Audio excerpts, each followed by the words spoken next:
नमस्कार, मुकाबला देख रहे हैं आप। आपके साथ मैं हूं प्राची पाराशर। पीएम कैंडिडेट बनने की नीतीश कुमार की महत्वाकांक्षाओं को फिर पंख लग गए हैं। कमंडल के खिलाफ मंडल की राजनीति का जिन उन्होंने फिर बोतल से निकाल दिया है। बिहार में आज से जातीय जनगणना शुरू हो गई है। ये 2 चरणों में की जाएगी। पहले चरण में मकानों की गिनती होगी और दूसरे चरण में जातिवार गणना होगी। हैरानी की बात यह है कि 500 करोड़ खर्च करके जो गिनती कराई जा रही है उसमें जाति का सवाल तो पूछा जाएगा, उपजाति की कोई बात नहीं होगी। जाहिर है इस जनगणना के मकसद वो नहीं है जो टीवी कैमरों पर साउंड बाइट्स में सुनाई जा रही हैं। नीतीश कुमार पहले भी कई बार जातीय जनगणना कैसेट बजा चुके हैं। बिहार के लिए आर्थिक पैकेज की रील भी चला चुके हैं। इस बार उन्होंने दोनों काम एक साथ कर दिए हैं।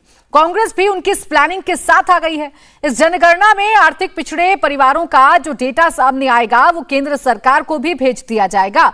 मतलब नीतीश बाबू ये गिनकर बता देंगे कि बिहार में किस जाति के कितने गरीब हैं और मोदी सरकार से उनके लिए पैसे मांगेंगे। जातीय जनगणना के पीछे जिस वर्ग को नीतीश टारगेट कर रहे हैं, इस बार वो दलित या महादलित नहीं, इस बार वो पिछड़ा वर्ग पर दाव लगा रहे हैं। देश में पिछड़ों की आबादी कितनी है इसे लेकर अलग अलग सर्वे में 45 से 52% तक का अनुमान लगाया जाता है। 2024 में ओबीसी फैक्टर बीजेपी के लिए एक बड़ा टारगेट वोटर है। प्रधानमंत्री मोदी खुद पिछड़े वर्ग से आते हैं। नीतीश के इस दांव से उनका कोई खेल बन पाएगा या वो मोदी का कोई नुकसान कर पाएंगे? क्या पीएम कैंडिडेट की लाइन में वो पिछड़ा वाला कार्ड दिखाकर अपनी दावेदारी पक्की कर पाएंगे? इन सब पहलुओं पर आज बात होगी, लेकिन पहले सुन लेते हैं कास्ट सेंसस पर सीएम नीतीश क्या कह रहे हैं।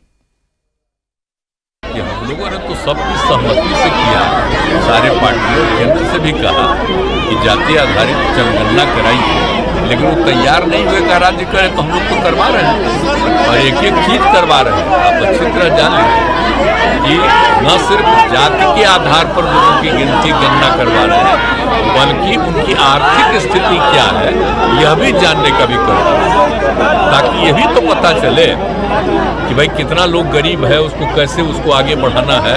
तो इन सब चीज़ों के लिए भी तो हम लोग कर रहे हैं ना। और जब सब चीज़ रिपोर्ट होगा तो हम लोग उसको पब्लिश करेंगे और जो काम हमसे संभव है करेंगे और दूसरा केंद्र को भेजवा देंगे कि आप देख लीजिए भाई केंद्र का काम क्या है, पूरे राज्य को न, विकसित देश को ना। तो कोई राज्य अगर पीछे है तो उसको आगे नहीं बढ़ाइएगा। नीतीश अपने हर बयान में बीजेपी को निशाने पर लेते हैं, इसलिए बीजेपी ने नीतीश पर पलटवार किया है। बिहार विधानसभा में नेता विपक्ष ने कहा कि सत्ता के लिए नीतीश बिहार में झगड़ा कराना चाहते हैं। जो आपके बड़े भाई ने जातीय उन्माद पैदा कर करके जातीय नरसंहार कराते थे, उसी पथ पर क्यों बढ़ गए? आप जातीय जनगणना कराना चाहते हैं, जरूर कराइए, लेकिन आपका विजन, आपका उद्देश्य, मिशन 500 करोड़ खर्च कर रहे हैं, इसका लाभ क्या उस गरीब शोषित कमजोर तबका के लोग को मिलेगा? उनको बकस दीजिए। दोनों भाई 32 साल से क्यों नहीं करवाए थे? अब बिहार को जब विकास की गति बढ़ानी है तो आप सत्ता प्राप्ति के लिए फिर एक बार बिहार के वातावरण को प्रदूषित करना चाहते हैं, बिहार में अशांति लाना चाहते हैं, उन्माद पैदा करना चाहते हैं। इसी पर चर्चा करने के लिए खास मेहमान हमारे साथ हैं। माधव आनंद, प्रवक्ता जेडीयू, हमारे साथ जुड़ गए हैं। इसके साथ ही साथ doctor Naval Kishore, spokesperson RJD हमारे साथ हैं, और साथ ही साथ ज्योति कुमार सिंह, स्पोक्सपर्सन कांग्रेस हमारे साथ हैं। आप सभी का बहुत स्वागत है इंडिया टीवी पर। सबसे पहले माधव आनंद जी, आपसे शुरुआत कर रही हूं। ये जातिगत जनगणना जिसमें जातियों की जनगणना की जाएगी, इसकी जरूरत क्यों आन पड़ी? इसके पीछे आप लोगों की मंशा क्या है? प्राची जी, देखिए कि यह जो फैसला लिया गया, मैं तो कहता हूं आदरणीय नीतीश कुमार जी के नेतृत्व में जो ये सरकार ने फैसला लिया है, निश्चित रूप से इतिहास के स्वर्णिम अक्षरों में लिखा जाएगा। और इसका उद्देश्य और मकसद तो बहुत क्लियर है कि समाज के सभी वर्गों का एक साइंटिफिक डेटा जो है बिहार सरकार के पास होना चाहिए। इससे सरकार, जब साइंटिफिक डेटा होगा, वैज्ञानिक तरीके से जुटाए गए डेटा होंगे, तो सरकार को योजनाएं बनाने में जैसे निश्चित रूप से जैसे सफलता मिलेगी और सही तरीके से क्रियान्वयन भी हो पाएगा। अब जहां तक जातिगत जनगणना जो बिहार में हो रही है, यानी उसमें तो सभी दल, यानी चाहे बीजेपी क्यों ना हो, तमाम सभी दलों ने मिलकर एक स्वर से मांग की थी। हम लोगों ने तो केंद्र सरकार से मांग किया था कि भाई आप पूरे भारतवर्ष में जातिगत जनगणना करवाइए। जब उन्होंने हम लोगों की मांग नहीं मानी तो एक सीमित संसाधनों वाला प्रदेश होने के बावजूद भी आदरणीय नीतीश कुमार जी ने यह फैसला लिया। और यह फैसला सिर्फ जनता दल यूनाइटेड का नहीं था, तमाम पॉलिटिकल पार्टियां जो है ना एक स्वर से मांग की कि अगर केंद्र नहीं करवा रही है तो बिहार सरकार को अपने खर्चे पे कराना चाहिए। और 500 करोड़ का जो है एक मोटा बजट भी इसलिए निर्धारित किया गया कि जिससे कि वैज्ञानिक तरीके से यह आंकड़ा जुटाया जाए। और इसका हम लोगों ने डेडलाइन भी दिया है, लगभग मई के अंत तक जो है सो पूरा जो है सो आंकड़ा भी आ जाएगा। अब इस पे लोग राजनीति करना चाहते हैं, हर चीज को राजनीतिक चश्मे से देखना चाहते हैं, तो उसको हम लोग क्या कर सकते हैं? कुछ नहीं कर सकते हैं। हम लोग का काम है कि बिहार के विकास के लिए जो भी करना पड़े, चाहे बिहार के विकास में सभी जातियां, हम लोग जातिगत राजनीति नहीं करते हैं, समाज के सभी वर्गों का सर्वांगीण विकास हो, समुचित विकास हो, वही उसका एकमात्र उद्देश्य है। और उसी उद्देश्य को लेकर यह सरकार जो है चल रही है। माधव जी, एक तरफ आप जातिगत सर्वे की बात कर रहे हैं, जातिगत जनगणना की बात कर रहे हैं, और एक तरफ कह रहे हैं कि हम जातिगत राजनीति नहीं करते हैं। सवाल तो खड़े होंगे ना, अगर आपको बिहार की चिंता है, आपको लोगों की चिंता है, तो सर्वे का और भी तरीका हो सकता है। आप आर्थिक तौर पर सर्वे करवा सकते हैं, आप रीजन वाइज सर्वे करवा सकते हैं कि कौन सा इलाका बिहार का ज्यादा पिछड़ा हुआ है जहां पर आपकी सरकार की योजनाएं पहुंच जाएं, या आर्थिक वर्ग ऐसा कौन सा है, ऐसा वर्ग कौन सा है जिसका आर्थिक बहुत कमजोर है, तो आप उन्हें अपनी योजनाएं पहुंचा सकते हैं। इसमें जातियां ढूंढना क्यों? प्राची जी देखिए, आदरणीय मुख्यमंत्री जी ने तो आज कहा ना, जातिगत जनगणना नाम है, लेकिन उसमें आर्थिक रूप से कौन कौन से पिछड़े लोग हैं, कौन सा समुदाय पिछड़ा है, वंचित शोषित कितने लोग हैं, इस सबका उसमें आंकड़ा आएगा।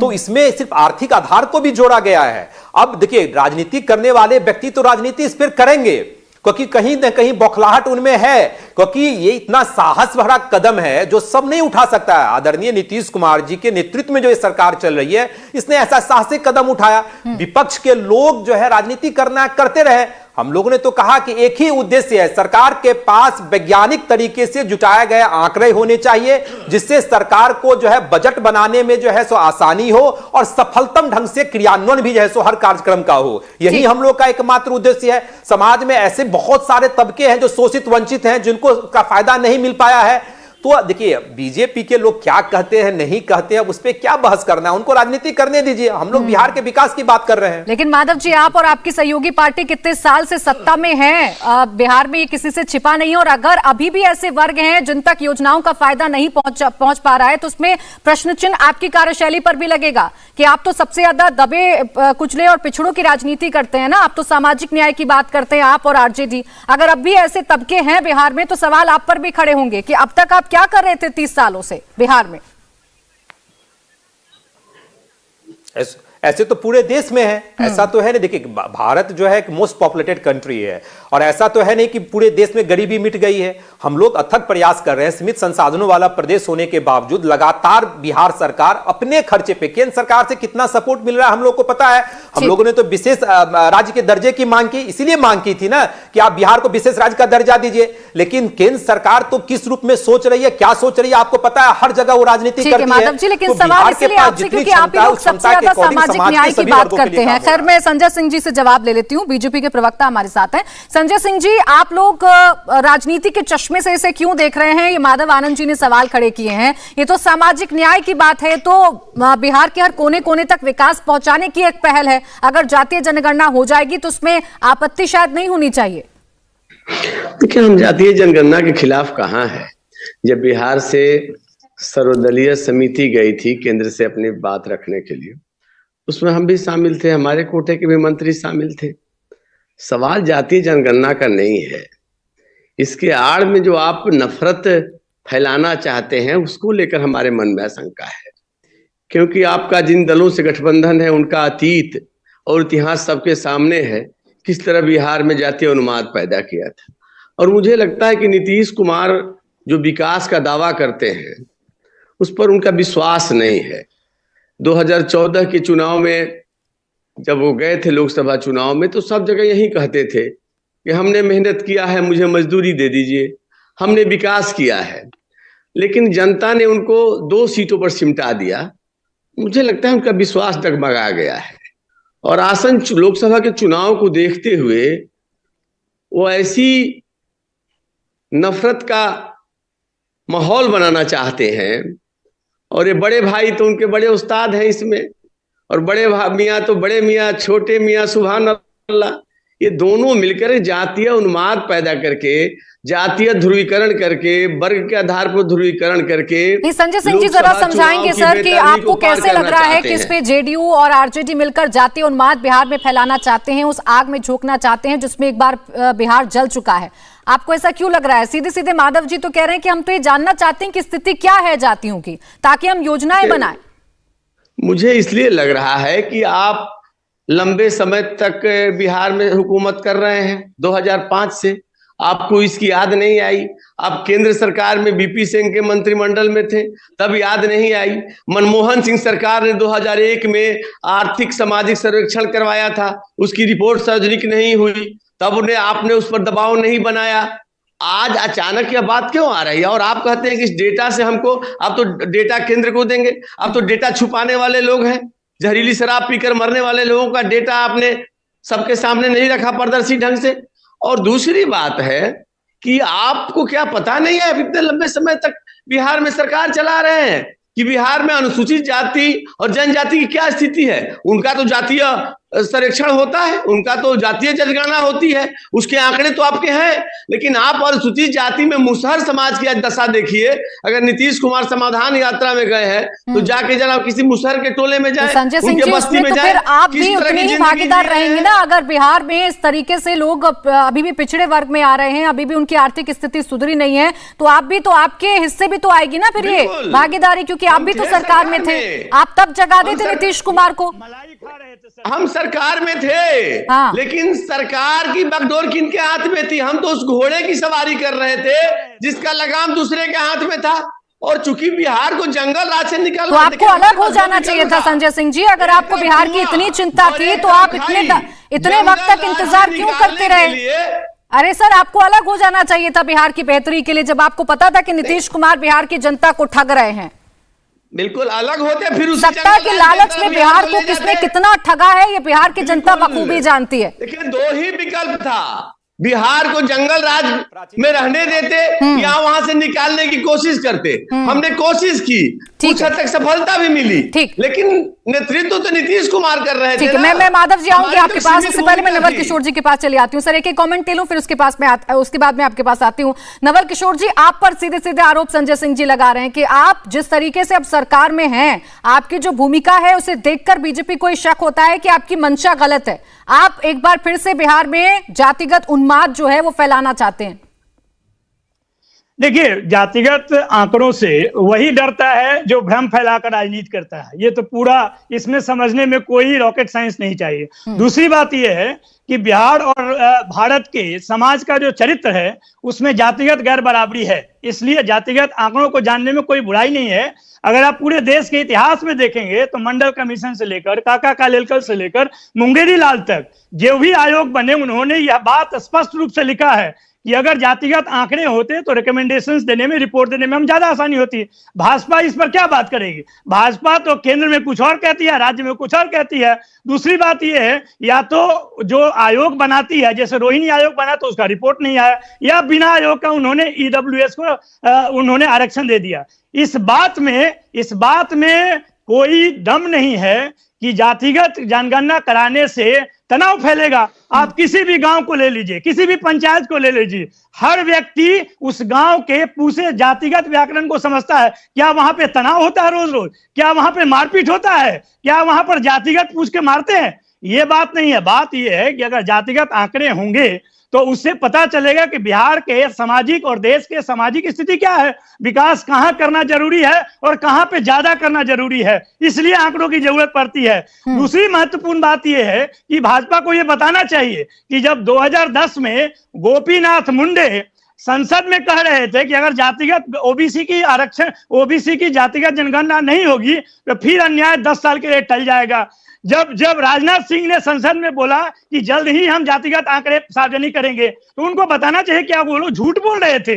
और तीसरी बात जो सबसे महत्वपूर्ण है, पक्ष और विपक्ष दोनों साथ में है बिहार में, तब आप किसी एक दल को जातिगत क्यों बताते हैं? आपको अपने टीवी के चैनल से बताना चाहिए कि इस तरह का पक्षपात बयान या विमर्श क्यों ला रहे हैं। नहीं, नवल किशोर जी, सवाल इसलिए खड़े हो रहे हैं, अभी जैसे संजय सिंह जी कह रहे थे कि अभी तक के जो आंकड़े हैं, अभी तक जो जिस तरीके से जनगणना होती है और जो जो जानकारी आप लोगों के पास है, उसके लिहाज से जितनी भी योजनाएं बनी हैं, क्या उससे आप सुधार पाए हैं? क्या उसका फायदा पहुंच पाया है उन लोगों तक जिन तक ये फायदा पहुंचना चाहिए? सवाल इस बात को लेकर है। बिल्कुल बिल्कुल पहुंचा है। आप देख लीजिए कि मंडल कमीशन के लागू होने के पश्चात आप देख लीजिए कि पूरे देश में जो शिक्षा के संस्थान है या जो नौकरी के चरित्र हैं, सामाजिक चरित्र हैं, उसमें देखिएगा कुछ हद तक उसमें आगे बढ़े हैं। और जहां तक जानकारी का सवाल है, इनको बताना चाहिए कि जानकारी तो यहाँ पर एससी का है, एसटी का है, धार्मिक आधार पर जानकारी है। केवल अगर जानकारी कोई नहीं है तो सवर्ण और ओबीसी का नहीं है। तो अगर ये जानकारी अगर इकट्ठा कर दिया जाता है तो इससे कौन सा समस्याओं का बाढ़ आ जाएगा? या झूठ जो फैलाना चाहते हैं वो वही लोग फैलाते हैं जो तनाव के जनक हैं। इस देश में धर्म और जाति के आड़ में जितना तनाव और भ्रम इन्होंने फैलाया है, और भाजपा तो ऐसा दल है जिसके पीछे एक जातिगत संगठन भी है। लेकिन नवल किशोर जी, अगर आप जातिगत सर्वे आप कराएंगे तो सवाल तो खड़े होंगे कि क्यों एक बार फिर से देश को आप जातिगत राजनीति में झोंकना चाहते हैं? ये सवाल तो खड़े होंगे। सुन लीजिए, जातिगत जनगणना तो पूरे भारत सरकार को करानी चाहिए। ठीक है सर, चूंकि वह नहीं करा रही है, झूठ बोल रही है, धोखा दे रही है, इसलिए बिहार अपने बल पे करा रहा है। ठीक है सर, बिहार की बहुत चिंता है आप लोगों को, इसलिए बिहार विकास के नए नए आयाम गढ़ रहा है। इसके कितने आंकड़े, कितने उदाहरण हैं देश के सामने, हम सब जानते हैं। संगीत रागी जी, जैसा कि अभी नवल किशोर जी और माधव आनंद जी कह रहे हैं कि वक्त की जरूरत है, ये पूरे देश में होना चाहिए, क्या वाकई में ये जातिगत जनगणना इस समय की मांग है और बिहार के लिहाज से बहुत जरूरी थी, या सिर्फ राजनीति का जरिया मात्र है ये?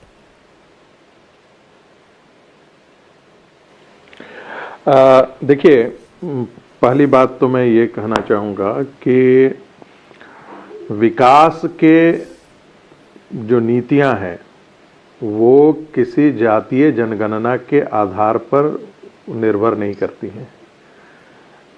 जहाँ पर जातीय जनगणना नहीं है वो आज के दिन में बेहतर प्रदर्शन किया है। महाराष्ट्र विकसित है तो क्या जातीय जनगणना के आधार पर विकसित है?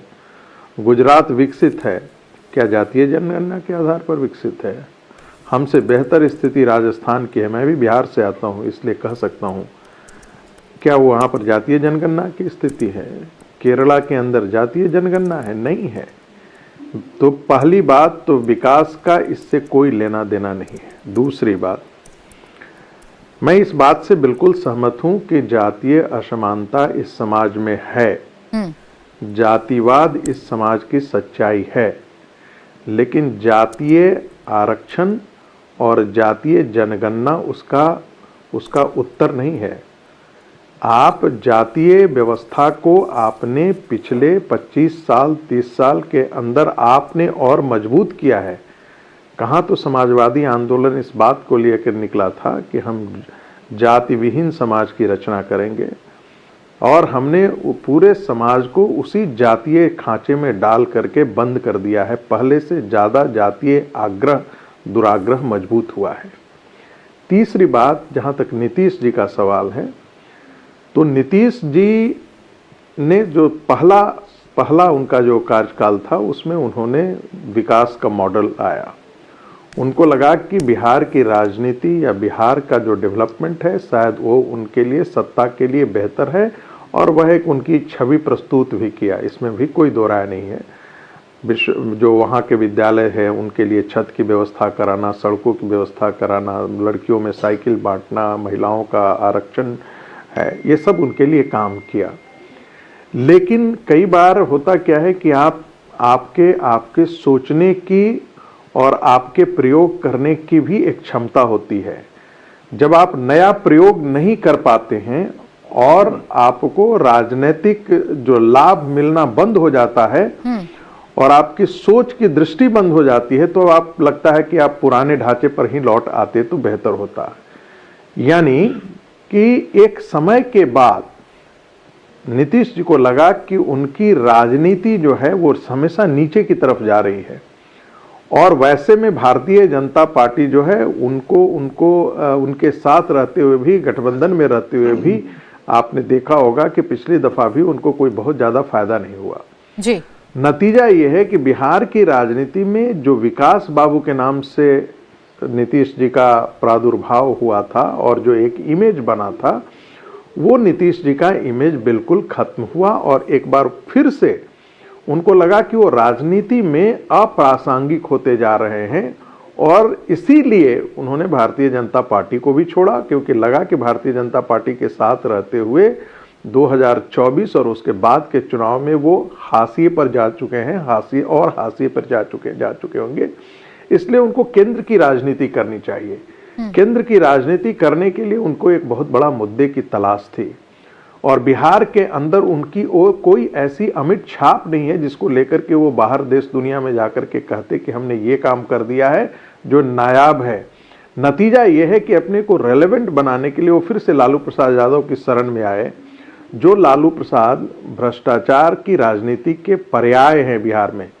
कोई माने या न माने, बिहार की राजनीति में यदि आप भ्रष्टाचार बोलते हैं और लालू प्रसाद जो बोलते हैं, दोनों समानार्थी शब्द के तौर पर प्रयोग होते हैं।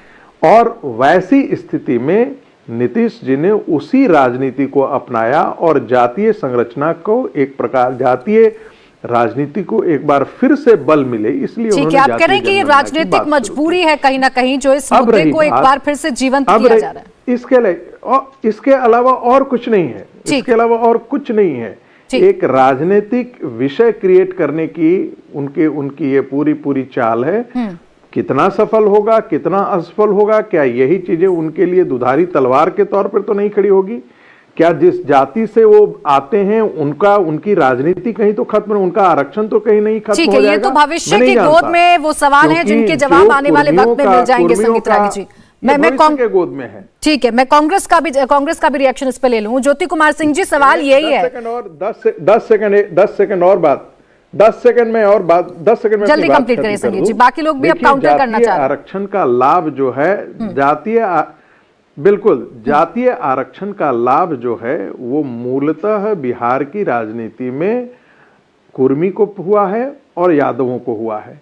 बाकी जितनी ओबीसी है जो एक क्लास के तौर पर होता था, एक कन्फेडरेशन ऑफ कास्ट के तौर पर होता था, वो एक प्रकार का यह भी एक सोचने की जरूरत है, क्या आरक्षण के विदिन आरक्षण की आवश्यकता है क्या? ठीक, तो ये भी एक ऐसा चीज है, मुझे लगता है कि आने वाले दिनों में ये फिर से एक विमर्श खड़ा होगा बिहार की राजनीति। ठीक है, ज्योति कुमार सिंह जी, ये क्या वाकई में राजनीतिक मजबूरी बन गई है कि जब कोई मुद्दा नहीं हो तो ऐसा मुद्दा लेकर आइए जिस पर राजनीति हो, जिस पर जातिगत चर्चाएं होने लगे, आरक्षण की मांग एक बार फिर से उठने लगे? बहुत आश्चर्य की बात है। मुझे तो समझ में नहीं आता है कि कुछ लोग पैनल में भारतीय जनता पार्टी का मुखौटा लेकर बैठ जाते हैं और क्या क्या बात करने लगते हैं। हमें समझ में ये बात नहीं आ रही है कि जब वो बात कह रहे हैं कि वो भ्रष्टाचार के फला पार्टी एक्स पार्टी पर्यायवाची बन गए, वही भारतीय जनता पार्टी उसी पर भ्रष्टाचार जिसका नाम वो सो कॉल्ड भ्रष्टाचार पार्टी पर्यायवाची बोल रहे हैं, उसी के पार्टनर थे ना, उन्हीं के पार्टनर थे ना। अभी इन्होंने क्या बात किया? उन्होंने बात किया कि जब कुछ बात नहीं बच जाती है, विकास के मुद्दे खत्म हो जाते हैं, तो लोग जाति और इन बातों को लेकर आते हैं। तो मैं पूछना चाहता हूं मिस्टर त्यागी जी से कि क्या भारतीय जनता पार्टी के सारे मुद्दे विकास के खत्म हो गए तो जाति और धर्मों में बांटने की बात करते रहने लगते हैं? 80 और 20 की बात करने लगते हैं, कब्रिस्तान और शमशान की बात करने लगते हैं? क्यों इस तरह की बातें करने लगते हैं जब इनके विकास के बात? सवाल वो नहीं है। आप देखिए, इस देश में अगर किसी भी समाज में, हालांकि त्यागी जी ने इस बात को माना कि पूरे देश में, पूरे समाज में जाति महत्व है, जाति को आप नकार नहीं सकते। ये सच्चाई है, ये सच्चाई है। हमारा देश एक डेवलपिंग कंट्री है। इस देश में आप शुरू से देखें, 1921 और 31 के बीच में जो जनगणना हुई उसमें 10% की वृद्धि हुई थी। उसके बाद 241 में जो जनगणना हुई तो उसमें सेकेंड विश्व युद्ध का 45 के जो जब हमारा देश आजाद हुआ था तो सेकेंड विश्व युद्ध के नाम के कारण उस समय फिर नहीं हो पाई थी जनगणना हमारा। फिर 2000 जब हमारा हुआ उसको रिलीज नहीं किया गया। तो जाति जनगणना का मतलब केवल इतना ही है इतना ही होना चाहिए। और कांग्रेस पार्टी तो it is the Congress party first जो कि who talked about the socio economic base हमारा जनगणना हो, जिससे हमें पता चल पाए कि समाज में कुछ लोग किस तरह के लोग पिछड़े हैं, किस तरह के लोग कुछ को ऊपर है। जहां तक बोलते हैं कि इस जाति ठीक है ज्योति जी, 2011 में इस तरीके का सर्वे हुआ था। आप मुझे बोल देखे जिसको जितना मैं आपको बोलने दूंगी ज्योति जी, मुझे यहाँ पर वक्त ब्रेक का हो गया, एक छोटा सा ब्रेक लेना होगा, इसलिए मैं आपको बीच में रोक रही हूँ सर। इसमें इतना आपको पेशेंस खोने की जरूरत नहीं है सर। ब्रेक के बाद स्वागत है आपका, मुकाबला देख रहे हैं आप। ज्योति जी अपनी बात को कंप्लीट कर लीजिए। सवाल मैं ये भी जोड़ दूंगी कि आप लोगों को कितनी चिंता थी, आपने तो सबसे ज्यादा सत्ता की कुर्सी पर आप लोग काबिज रहे, आपने कितना ये जो आप सामाजिक न्याय की बात करते हैं इसके लिए आपने कितना काम कर लिया 2011 में, अगर सर्वे को छोड़ दिया जाए तो? आज हमारे देश की राष्ट्रपति अगर ट्राइबल से है तो ये कांग्रेस पार्टी का ही वो संचालक था ना। जब हम we talked about the schedule caste, we talked about the right of the tribals, we talked about the other backward caste जो इकोनॉमिकली बैकवर्ड है, जिसको समाज में अलग कर दिया जाता है। लेकिन भारतीय जनता पार्टी क्या करती है, वो तो केवल बिजनेस क्लास क्रोनिक कैपिटल को मदद करना चाहती है। समाज में जो लोग गरीब हैं उनकी बात नहीं करना चाहती है, सब बात को लेके सबको हिंदू मुस्लिम में बांट देना चाहती है। आप कांग्रेस पार्टी की क्या बात कर रही हैं? आप आज इस हाई टेक्नोलॉजी पर बात कर रहे हैं। हम तो एक मोबाइल पर लेकर जूम का माध्यम से आपसे बात कर रहे हैं। क्या ये संभव था? क्या ये कांग्रेस पार्टी ने कुछ किया नहीं तो ये कैसे हो रहा है? ये कैसे? कल 2014 में आकर भारतीय जनता पार्टी ने कर दिया क्या? मैं उसमें जाना नहीं चाहता हूँ, मुद्दे को ना भटकाए आप। बात क्या है आज नहीं, मैं भटका नहीं रही सर, मेरा तो बड़ा सिंपल सा सवाल था। आपको कैसे लग गया मैं भटका रही हूँ? भटका आप रहे हैं, आप मुझे टेक्नोलॉजी पर लिया है, आप मुझे सरकार जो कांग्रेस सरकार थी उसकी उपलब्धियां गिनाने लगे। मैं तो आपको सामाजिक न्याय पर लेकर आई थी। ज्योति जी भटकाएंगे आप और उल्टा मुझ पर इल्जाम लगाने लग जाएंगे। क्योंकि आप कह रहे हैं कि कांग्रेस पार्टी जातियों पर कुछ काम नहीं किया, तो आज हमारे मैंने ऐसा नहीं कहा सर। पहले आप सवाल को सुन लीजिए, उसके बाद फिर जवाब दीजिएगा। ऐसे समय व्यर्थ होता है सर, बाकी मेहमान भी इंतजार कर रहे हैं। कोई समय व्यर्थ नहीं सर, आप कांग्रेस पार्टी को बोलने दें। अगर समाज में अगर बेरोजगारी हमारी 8.6 है, शहरी क्षेत्र में 10% है, तो हम अपने बिहार तो आपने कितने सर्वे करवा लिए? और आपने जो सर्वे कराया था जिसकी रिपोर्ट सार्वजनिक नहीं हो पाई, प्रकाशित नहीं हो पाई, उसके लिए आपने कितनी आवाज उठा ली? आप ये बताइए मुझे। आपको बैठे बैठे इतनी चिंता हो रही है अगर जातियों की, तो आज एक कांग्रेस पार्टी है, it was the Congress party who talked about the socio economic. Sir यहाँ पर कोई लेक्चर नहीं चल रहा है, यहाँ कोई लेक्चर नहीं चल रहा है, मैं क्लियर कर दूं। फैक्ट्स पर बात करिएगा सर, लेक्चर नहीं चल रहा है यहाँ पर। आप मुझे कभी सरकार की उपलब्धियां गिनाते हैं, कभी आप मुझे लेक्चर देने लगते हैं, और मैं आपसे सवाल पूछूं तो मुझ पे भड़क जाते हैं। समय खत्म कर रहे हैं सर। आपकी साथी पार्टियों का स्टैंड नहीं आ पाएगा, रुक जाइए। माधव आनंद जी, आपको भारतीय जनता पार्टी का सब काम आपको दिखाना है। माधव आनंद जी और कांग्रेस पार्टी छोड़ दीजिए सर, इस बहस में नहीं पड़ रही है। आपके पुराने अब ढकूचले हो चुके हैं जिसमें आप मुद्दे को भटकाने की कोशिश करते हैं, हथकंडे में जानती हूं, तो मैं इस बहस में नहीं पढ़ूंगी। माधव आनंद जी, जो बीजेपी ने आप पर आरोप लगाए थे और जो अभी संगीत रागी जी कह रहे थे कि ये पॉलिटिकल डिमांड है, ये मजबूरी है कि आप एक ऐसा मुद्दा लेकर आए हैं जिस पर राजनीति जिसके इर्द गिर्द घूमेगी। मैं आ रही हूँ रागी जी आपके पास। प्राची जी देखिए, यह समय की मांग है और मैंने कहा ना कि राजनीतिक व्यक्ति जो है सो राजनीतिक चश्मे से इसको देखने का काम करेंगे। जब बिहार सरकार ने यह फैसला लिया तो संजय जी जो बीजेपी के प्रवक्ता हैं उन्होंने भी यह कहा कि बीजेपी ने भी सहमति जताई, और जब सर्वदलीय बैठक हुई जिसमें इस पे चर्चा की गई तो उसमें उद्देश्य की भी बात हुई कि आखिर जातिगत जनगणना किन उद्देश्यों की प्राप्ति के लिए बिहार सरकार करवाने जा रही है। अब उसके बाद आपने सहमति प्रदान करी, सर्वदलीय बैठक में एक बजट पास हुआ, और फिर आप कह रहे हैं कि आपके मन में संशय है, दुविधा है। अरे भाई, आपके मन में संशय दुविधा इसलिए है क्योंकि आप वोट बैंक की राजनीति कर रहे हो, हम लोग वोट बैंक की राजनीति नहीं कर रहे हैं। और आदरणीय नीतीश कुमार जी इतने लंबे वर्षों तक बिहार वासियों की सेवा कर रहे हैं, तो किसी जाति विशेष के कारण नहीं कर रहे हैं। ये जो है ना जमात की राजनीति कर रहे हैं, जाति की राजनीति नहीं करते हैं। समाज के सभी वर्गों का उनको आशीर्वाद प्राप्त है। जब केंद्र सरकार ने जब ईडब्ल्यूएस कोटा लाया तो जनता दल यूनाइटेड ने इसका समर्थन करने का काम किया, क्योंकि हम लोग जो ना किसी वर्ग के विपक्ष में नहीं है। समाज के सभी वर्गों का विकास हो, चाहे वो सवर्ण जो अग्रणी जाति है, वहां भी जो पिछड़े लोग हैं उसका भी समुचित और सर्वांगीण विकास हो, और केंद्र सरकार ने जब बिल लाया तो हम लोगों ने इसका समर्थन करने का काम किया था। तो यह हम लोग की मानसिकता और उद्देश्य को दिखाता है। लेकिन बीजेपी की छटपटाहट है। बीजेपी चूंकि वोट बैंक की राजनीति करती है, वो समझ रही है कि भाई कि इसका क्या परिणाम, वो अपने आकलन कर रही है। लेकिन मैं संजय जी को एक बात कहना चाहता हूं, आप उस आकलन में मत जाइए। बिहार लगातार प्रगति कर रहा है और जब वैज्ञानिक रूप से जुटाए गए आंकड़े होंगे तो और तेज गति से प्रगति होगा। और जो हमारी मांग है कि बिहार को विशेष राज्य का दर्जा मिले, जो केंद्र सरकार अभी तक नहीं दी है, और आदरणीय नीतीश कुमार जी ने तो कहा है कि हम लोग इसको प्रकाशित भी करेंगे और केंद्र सरकार को भी जैसे एक कॉपी देने का काम करेंगे कि देखिए कि ये समाज में कौन कौन वर्ग लोग पिछड़े हैं और जब केंद्र योजनाएं चलाती है तो इस पे विशेष ध्यान देने की आवश्यकता ठीक है संजय सिंह जी, ये तो सब वर्गों का ख्याल है जो माधव आनंद जी कह रहे हैं। आप लोग इस राजनीतिक चश्मे से देखना बंद कर दीजिए। आपने तो समर्थन भी किया था ना जब नीतीश कुमार आपके साथ सरकार में थे, और जब ये मुद्दा उठा था तो आप लोग तो साथ थे, तमाम राजनीतिक दल साथ थे। देखिए प्राची जी, 1931 के बाद देश में कभी जातीय जनगणना नहीं हुई। क्या देश में विकास नहीं हुआ? दक्षिण के कुछ राज्यों ने जातीय जनगणना कराई, क्या उसका फायदा उनको मिल गया? 2011 में मनमोहन सिंह सरकार ने सामाजिक आर्थिक सर्वेक्षण कराया, फिर उसको सार्वजनिक क्यों नहीं किया? उसकी कठिनाइयां सब लोग जानते हैं। नीतीश जी को पता है एक शगुफा है और मकसद क्या है, कहीं पे निगाह है, कहीं पे निशाना। हमारे मन में संशय क्यों है? क्योंकि आपके साथ वो सहयोगी दल है जिसने भूरा बाल साफ करो का नारा दिया था, जिसने सामान्य वर्ग को आरक्षण देने का खिलाफत किया था, और जब बीपी सिंह ने मंडल कमीशन लागू किया तो हम तो उनके समर्थन में थे। हम कहां विरोधी हैं? गरीबों को, पिछड़ों को, दलितों को मुख्य धारा में लाया जाए। हम तो अंत्योदय के लक्ष्य के लिए काम करते हैं।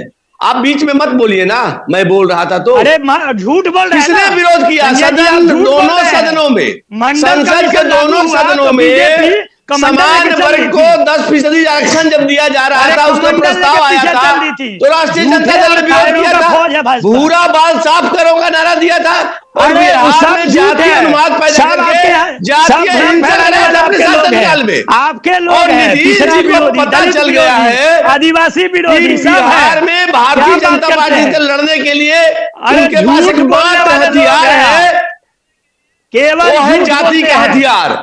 और ये दोनों मिलकर के बिहार को उसी दौर में धकेलना चाहते हैं जब बिहार में जाति के आधार पर हिंसा होता था, जाति पूछकर लोगों को प्रताड़ित किया जाता था, जाति पूछकर पदाधिकारियों की पोस्टिंग की जाती थी। संजय जी, शर्म नहीं आती है?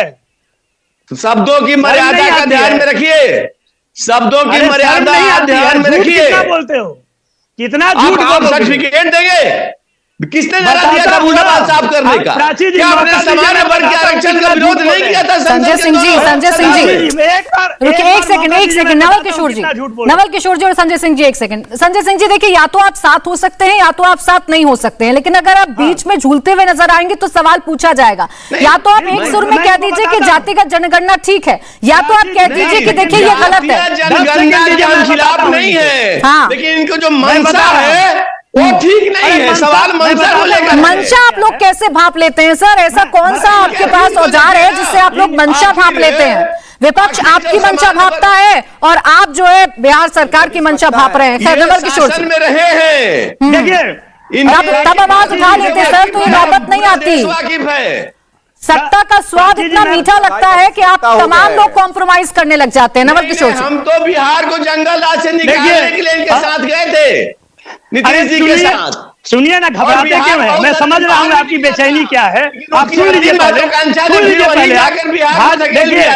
जब मंडल कमीशन लागू हुआ तो भाजपा कमंडल लेकर निकली, ये कौन नहीं जानता है? ये मंडल विरोधी लोग हैं उसी समय से, अभी भी ये दोहरी बात करते हैं। बिहार में कहते हैं, बिहार में इनको चुप तो कराइए। संजय सिंह जी सुन लीजिए, चुप हो जाइए। संजय सिंह जी आज जी बोलने दीजिए, उनका पक्ष आने दीजिए प्लीज। बाकी मेहमान भी हैं, फिर समय इससे किल हो जाएगा। सर एक सेकंड रुक जाइए। नवल किशोर जी देखिए, पहली बात तो ये संजय संजय जी झूठ बोल रहे थे, उनको बताना है कि बीपी सिंह ने जब मंडल कमीशन लागू किया तो कमंडल लेकर भाजपा निकली। सुनिए ना पहले, संजय सिंह जी सुन लीजिए सर। आप क्यों संजय सिंह जी, मंडल कमीशन लागू संजय सिंह जी, हम सरकार के समर्थन में थे। बिहार में कर्पूरी जी के सरकार के साथ हम थे जब बिहार में अति पिछड़ों को आरक्षण मिला, और नीतीश कुमार ने पंचायती राज में पिछड़ों अति पिछड़ों। ठीक है सर, आ गई आपकी बात संजय सिंह जी, आप तमाम जातियों के हितैषी हैं, आपकी बात आ गई। अब मैं नवल किशोर जी को सुन लूं जरा, बीच में प्लीज डिस्टर्ब मत करिए सर। नवल किशोर जी बात रखिए अपनी।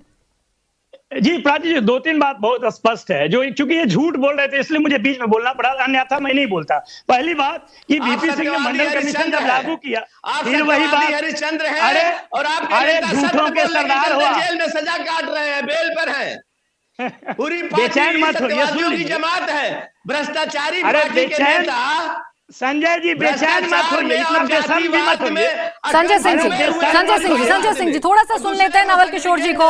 संजय सिंह जी सुन लेते हैं, उनकी मंशा क्या है, जातिगत जनगणना क्यों हो रही है, बिहार की कितनी चिंता है इन लोगों को, जानने तो दीजिए ना सर, तब तो सवाल खड़े करिएगा, जानने तो दीजिए कि आपके आरोपों पर ये क्या कह रहे हैं नवल किशोर जी। देखिए, मैं 2-3 बात बहुत स्पष्ट तौर से इनको बताना चाह रहा था, ये सुनना नहीं चाहते हैं क्योंकि पढ़ते नहीं है। इनको मालूम होना चाहिए कि बीपी सिंह ने जब मंडल कमीशन, फिर वही बात, अरे कहाँ, अरे मानसिक रूप से खत्म हो क्या मैं? आपके नेता मानसिक रूप से बीमार हो क्या? नवल किशोर जी पर्सनल टिप्पणी मत करिए, मैं सुन रही हूँ सर आपकी बात, आप जो बातें कह रहे हैं सर मैं सुन रही हूँ, आप अपनी बात कंप्लीट करिए सर, उनसे बहस में मत उलझिए। आप जब पर्सनल जाएंगे तो फिर ऐसे ही वाद विवाद होगा। आप बात रखिए सर, क्या फैक्ट रख रहे थे? हाँ संजय सिंह जी रुक जाइए प्लीज सर, दूसरी मुझे फिर आपका फीडर थोड़ा सा डाउन करवाना पड़ जाएगा। संजय सिंह जी 2 मिनट के लिए सुन लीजिए, बात को आगे बढ़ने दीजिए, बाकी मेहमान भी इंतजार कर रहे हैं। नवल किशोर जी देखिए, दूसरी बात यह है कि देश के कई सदनों ने, विधानसभा ने पारित करके, रेजोल्यूशन पारित करके केंद्र सरकार को सूचित किया। उसमें उड़ीसा है, तेलंगाना है, कर्नाटका है, महाराष्ट्र है। ये बिहार ने जब किया तो बिहार में तो सारे दलों एक साथ गए। अब भाजपा की बेचैनी क्या है, ये इनको बताना चाहिए कि बिहार में कहते हैं कि जातिगत जनगणना होनी चाहिए, केंद्र सरकार कहती है कि नहीं होनी चाहिए। ये जो दोहरापन है वो तो इनके राजनीति का चरित्र तय करता है कि ये देश में विकास केवल नाम के है और पूरे जाति और धर्म के आधार पर राजनीति करना चाहते हैं। दूसरी बात जो महत्वपूर्ण है, जिसको इनको याद रखना चाहिए कि जो बिहार में जो इनकी स्थान बनी है वो नीतीश कुमार के चलते बनी है, उनके साथ चलते हैं और उन्हीं को चलते हैं। अब वो छोड़ के बाहर आ गए तो ये सत्ता से बेदखल हो गए तो इनकी परेशानी है। और नवल किशोर जी इस बहस में तो मत ही पड़िएगा, जब नीतीश कुमार आपको छोड़कर जाते हैं तो आप क्या क्या कहते हैं सर, ये भी सबके सामने है, तो इस बहस में तो मत ही पड़िएगा। नीतीश कुमार तो बारी बारी से सबके साथ ही रहे हैं, तो आप भी बोलते हैं, अब वो आपके साथ हैं, दोनों सत्ता का स्वाद चख रहे हैं, तो आपको नीतीश कुमार अच्छे लग रहे हैं। अरे प्राची जी सुन लीजिए, उन्होंने इसका जवाब दे दिया, आपने सुना नहीं होगा। उन्होंने बोला कि गलत सूचना के आधार पे गलत फैसला था। ये नीतीश कुमार ऑनलाइन बोल चुके हैं। 2017 में जो सरकार छोड़कर गए थे उसका स्पष्टीकरण उन्होंने खुद दिया है। पता नहीं, आप देते रहिए स्पष्टीकरण सर, आप पहले सत्ता में एक साथ सूप भोगेंगे और उसके बाद जब अलग हो जाएंगे तो आप स्पष्टीकरण देंगे। राजनीति अपने कन्वीनियंस के हिसाब से आप तमाम लोग करते हैं सर, ये समय समय पर प्रूफ होता है। खैर संगीत रागी जी बस 5 सेकेंड और बोलिए, सुन लीजिए। 17 साल तक भाजपा उसी बिहार में रहती है और कहती है कि हमने उनको उनके बागडोर में नौकरी की, हमने विकास का कोई काम नहीं किया। तो खुद ही कहते हैं कि ये निकम्मा है कि वह सत्ता का लाभ लेना चाहते हैं, ये कहना भी नहीं चाहते हैं। अरे तो नवल किशोर जी आप लोग भी तो सत्ता में रहे, आप नीतीश कुमार के साथ भी रहे और अकेले भी रहे, आपने क्या किया बिहार के लिए, आपसे भी तो सवाल पूछे जाएंगे। संगीत रागी जी, ये जो नीतीश कुमार को लेकर जो बयानबाजी हो रही है, जब सत्ता में साथ रहते हैं तो वही नीतीश कुमार विकास पुरुष लगते हैं, लेकिन जैसे ही सत्ता छूटती है, जैसे ही अलग अलग राहें हो जाती हैं, वैसे नीतीश कुमार पर आरोपों की बौछार हो जाती है। ये कौन सी मजबूरी है बिहार के लिए?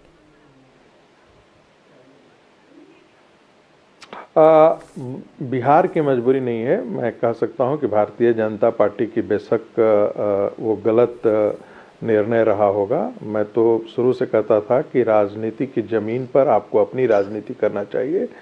जब नीतीश जी पहली बार मुख्यमंत्री बने थे तब उनकी पार्टी का विधायक जो है वो भारतीय जनता पार्टी से कम था, लेकिन चूंकि नीतीश जी ने केंद्र की राजनीति में भारतीय जनता पार्टी के एक बड़े नेता को साध लिया था, तो वहाँ पर उनको मुख्यमंत्री पद का मिल गया था।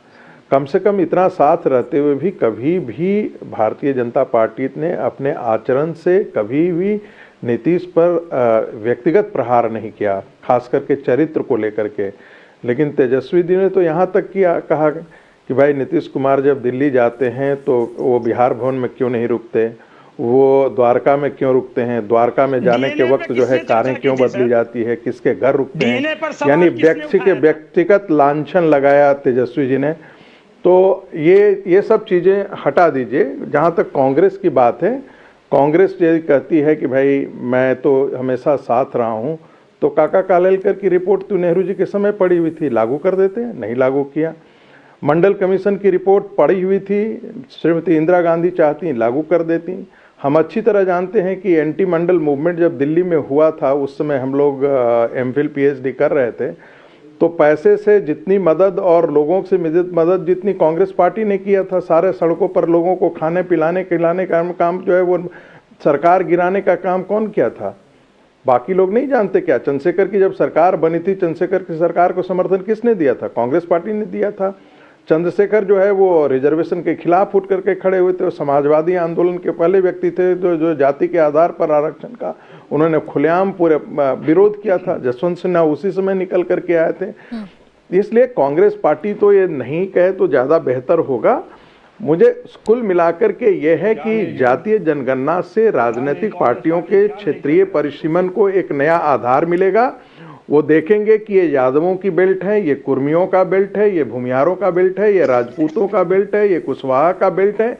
एक नए तरीके से जो है वो कॉन्स्टिट्यूएंसी का गठन होगा और ये जातीय जो लड़ाई है, जातीय जो